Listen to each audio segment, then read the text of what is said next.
SIR-ൽ വളരെ പ്രധാനപ്പെട്ട ഒരു അറിയിപ്പ്, ഒരുപക്ഷെ ഒരു വാർണിംഗ് എന്നൊക്കെയുള്ള നിലക്ക് ഇലക്ഷൻ കമ്മീഷൻ നൽകുന്നുണ്ട്. ഒരു മുന്നറിയിപ്പ് തന്നെയാണ്. നമ്മൾ SIR ഫോം വെച്ചിരുന്നത് പോലെ ഇങ്ങനെ കൊണ്ടു നടക്കാൻ പറ്റില്ല എന്നാണ് പറയുന്നത്. SIR ഭാഗത്തുനിന്ന് ഒരു ആലസ്യം ഉണ്ടായാൽ കൈവിട്ടു പോകും, ആ കാര്യമാണ് പറയുന്നത്. അത് തന്നെയാണ്. SIR ഹിയറിംഗിന് സമയത്ത് ഹാജരായില്ലെങ്കിൽ കാരണം രേഖാമൂലം EROയെ അറിയിച്ചാൽ മാത്രമേ രണ്ടാമത് അവസരം നൽകുകയുള്ളൂ.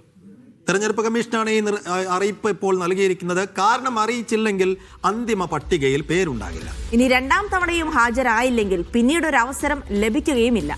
BLOമാർക്ക് നൽകിയ മാർഗനിർദ്ദേശക്കുറിപ്പിലാണ് തെരഞ്ഞെടുപ്പ് കമ്മീഷന്റെ ഈ നിർദ്ദേശങ്ങളുള്ളത്. തിരുവനന്തപുരത്തേക്ക് പോകാൻ വാർത്തയുടെ വിശദാംശങ്ങൾക്കായി സഫാൻ VP ആണ് വിവരങ്ങൾ നൽകാനായി ചേരുന്നത്. സഫാൻ, അതായത് ഇനിയൊരു രണ്ടവസരം, കരട് പട്ടികയിൽ നിന്ന് പുറത്തായവർക്ക് വീണ്ടും അന്തിമ പട്ടികയിൽ ഇടം പിടിക്കാനുള്ള രണ്ടവസരം. ആദ്യത്തെ അവസരത്തിൽ ഹാജരാവാൻ സാധിച്ചില്ലെങ്കിൽ അതിന് കാരണം കാണിക്കണം. ഇനി രണ്ടാമതും ഹാജരായില്ലെങ്കിൽ പിന്നീട് ഒരു അവസരം ഉണ്ടാവില്ല എന്നുള്ള മുന്നറിയിപ്പാണ്. അതായത് ഈ രണ്ടവസരം കൂടിയുണ്ട് ഇനി പുറത്താക്കപ്പെട്ടവരുടെ മുന്നിൽ. ജിൽസി, BLOമാർക്ക് നൽകിയ തെരഞ്ഞെടുപ്പ് കമ്മീഷൻ നൽകിയ മാർഗനിർദ്ദേശക്കുറിപ്പിലാണ് ഇത്തരത്തിലൊരു നിർദ്ദേശമുള്ളത്. അതായത് ഹിയറിംഗ് നടപടിക്രമങ്ങൾ സംസ്ഥാനത്ത് ആരംഭിച്ചു.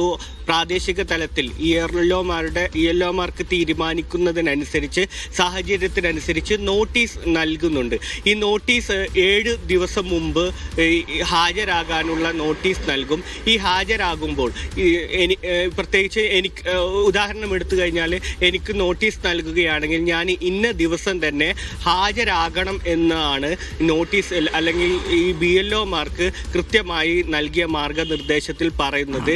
എനിക്ക് അന്നേ ദിവസം, ഈ കമ്മീഷൻ നിശ്ചയിക്കുന്ന ദിവസം ഹാജരാകാൻ കഴിഞ്ഞില്ലെങ്കിൽ ഞാൻ കൃത്യമായി തന്നെ രേഖാമൂലം അതിൻ്റെ കാരണം ബോധ്യപ്പെടുത്തണം. കാരണം EROയെ ബോധ്യപ്പെടുത്തണം. കാരണം ബോധ്യപ്പെടുത്തിയാൽ മാത്രം എനിക്ക് രണ്ടാമതൊരു അവസരം നൽകും.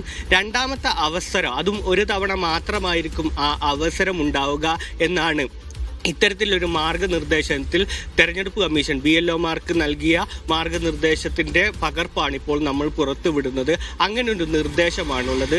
സാധാരണഗതിയിൽ ഈ ഒരു നിർദ്ദേശം ഏറ്റവും കൂടുതൽ ബാധിക്കാൻ പോകുന്നത് സ്ഥലത്തില്ലാത്ത ആളുകളെയും പുറത്ത് ജോലി ചെയ്യുന്ന ആളുകളെയൊക്കെ ആയിരിക്കും.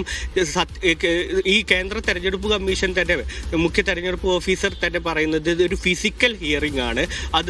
അതുകൊണ്ട് തന്നെ ഈ വ്യക്തി, മാപ്പ് ചെയ്യാനാകാത്ത വ്യക്തി നേരിട്ട് തന്നെ ഹാജരാകേണ്ട ഒരു അവസ്ഥയുണ്ട്. നേരത്തെ ഇതുമായി ബന്ധപ്പെട്ട് രാഷ്ട്രീയ പാർട്ടികളുടെ യോഗത്തിൽ ഈ രാഷ്ട്രീയ പാർട്ടികൾ ഉന്നയിച്ച ഏറ്റവും പ്രധാനപ്പെട്ട പ്രശ്നം ഈ രോഗശയ്യയിലുള്ളതും ഈ ആശുപത്രിയിലുള്ള ആളുകളൊക്കെ എങ്ങനെ ഫിസിക്കലായി ഹാജരാകും എന്നുള്ളൊരു ചോദ്യം തെരഞ്ഞെടുപ്പ് കമ്മീഷന് മുന്നിൽ വെച്ചിരുന്നു. അപ്പോൾ മുഖ്യ തെരഞ്ഞെടുപ്പ് ഓഫീസർ മറുപടി പറഞ്ഞത് ഈ കേന്ദ്ര തെരഞ്ഞെടുപ്പ് കമ്മീഷന്റെ ചട്ടപ്രകാരം ഇത്തരത്തിൽ ഹാജരാകേണ്ടവർ ഫിസിക്കലായി തന്നെ ഹാജരാകണം. അതത് മേഖലയിലെ EROമാർ ആ സാഹചര്യങ്ങൾ അനുസരിച്ചുള്ള ഒരു വിട്ടുവീഴ്ചകളും കാര്യങ്ങളൊക്കെ EROമാർക്ക് ബോധ്യപ്പെടുത്താൻ മാത്രമേ ഇത്തരത്തിൽ കാര്യങ്ങൾ ഇളവുണ്ടാകൂ എന്നുള്ളൊരു നിർദ്ദേശം വരുന്നു. അതിൻ്റെ ഇടയിലാണ് ഇത്തരത്തിൽ ഒരു തവണ മാത്രമേ ഇത്തരത്തിൽ ഹാജരാകാൻ കഴിയൂ, അല്ലെങ്കിൽ ഹാജരാകാൻ അവസരമുണ്ടാകൂ എന്നുള്ളൊരു വിവരങ്ങളാണ് പുറത്തു വരുന്നത്. അതായത് എന്നോട് നിശ്ചിത സമയത്ത് ഹാജരായിട്ടില്ലെങ്കിൽ, ഞാൻ കാരണം ബോധ്യപ്പെടുത്തിയിട്ടില്ലെങ്കിൽ എനിക്ക് ആ അവസരത്തിൽ തന്നെ ഞാൻ നേരത്തെ എന്യൂമറേഷൻ ഫോം നൽകിയ വിവരങ്ങൾ അനുസരിച്ച് ERO അതിലൊരു തീർപ്പ് കൽപ്പിക്കും എന്നുള്ളൊരു വിവരങ്ങളാണ് ഈ മാർഗനിർദ്ദേശവുമായി ബന്ധപ്പെട്ടുള്ള കാര്യങ്ങളായിട്ട് പുറത്തു വരുന്നത്. ഏതായാലും ഈ SIR നടപടിക്രമങ്ങളുമായി ബന്ധപ്പെട്ടുള്ള, ഹിയറിങ്ങുകളുമായി ബന്ധപ്പെട്ടുള്ള നോട്ടീസ് നൽകുന്ന പ്രവർത്തനങ്ങൾ പ്രാദേശിക അടിസ്ഥാനത്തിൽ തുടങ്ങിയ സമയത്ത് കൂടിയാണ് നമ്മൾ നോട്ടീസ് സ്വീകരിക്കുന്ന ആളുകൾ നിശ്ചിത സമയത്ത് തന്നെ ഹാജരാകേണ്ടതുണ്ടാവും, അല്ലെങ്കിൽ 8ന്റെ പണി കിട്ടും എന്നൊരു നിർദ്ദേശം പുറത്തു വരുന്നത്. ഹിയറിംഗ് നടപടിക്രമങ്ങൾ എന്തായാലും ഫെബ്രുവരി 14 വരെ നടക്കും.